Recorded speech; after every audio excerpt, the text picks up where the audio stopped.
વડોદરા શહેર પોલીસ દ્વારા આજે ટ્રાફિક અવેરનેસ કાર્યક્રમનું આયોજન માંજલપુર વિસ્તારના ઈવા મોલ ખાતે કરવામાં આવ્યું હતું।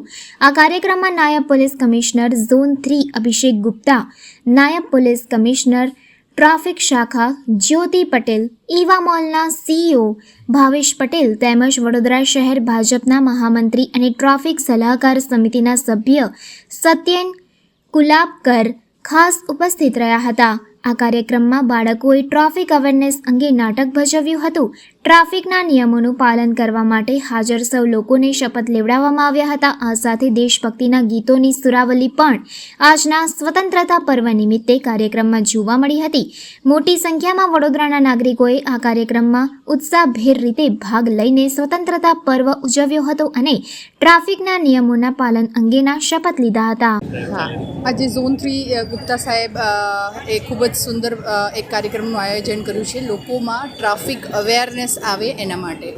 આ પ્રોગ્રામ દ્વારા બે મુદ્દા ટ્રાફિકને લગત જે છે એના પર પ્રકાશ પાડવામાં આવી રહ્યો છે। એક તો છે રાહવીર યોજના, જે મુજબ આપ રસ્તે જે કોઈ રોડ એક્સિડન્ટ થયો હોય અને એનો જીવ બચાવવામાં મદદ કરો છો તો આપને 25,000 સુધીનું સરકાર દ્વારા ઇનામ આપવામાં આવે છે। અને બીજું છે હેલ્મેટ જાગૃતિ।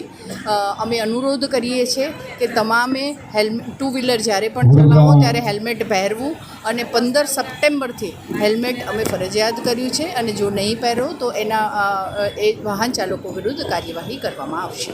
આજે 15મી ઓગસ્ટ સ્વતંત્ર દિવસ છે અને તે દિવસે આજે આપણે માંજલપુરમાં ઈવા મોલ ખાતે ટ્રાફિકના જવાનો અને અધિકારી સાથે મળીને ઝોન 3ના વિસ્તારમાં આજે ટ્રાફિક અવેરનેસ રોડ સેફટી બાબતે એક પ્રોગ્રામ રાખવામાં આવ્યો છે, જેમાં ઘણા બધા અલગ અલગ બાળકો દ્વારા પરફોર્મન્સ કરવામાં આવ્યા હતા, જેમાં JMB સ્કૂલના વિદ્યાર્થીઓ દ્વારા એક સ્કિટ ડ્રામા જેવું કરવામાં આવ્યું હતું। ઘણા વિડીયોઝ અને ઓડિયો વિઝ્યુઅલ દ્વારા આપણે લોકોમાં જાગૃતતા ફેલાવવા માટે કે જેમાં આપણે ડ્રાઈવ કરતી વખતે સીટ બેલ્ટ પહેરવો જોઈએ, ટુ વ્હીલર ચલાવતી વખતે હેલ્મેટ પહેરવું જોઈએ વગેરે બાબતે આપણે લોકોમાં જાગૃતતા ફેલાવવાનો આજે કાર્યક્રમ રાખવામાં આવ્યો હતો। તેની જાગૃતતા ફેલાવવામાં આવી અને લોકો સાથે શપથ લેવડાવવામાં આવ્યા છે કે આજ પછી હવેથી જ્યારે પણ કોઈ પણ વ્યક્તિ જ્યારે ટુ વ્હીલર કે ફોર વ્હીલર ચલાવશે તો ટ્રાફિકના નિયમોનું સંપૂર્ણપણે પાલન કરશે।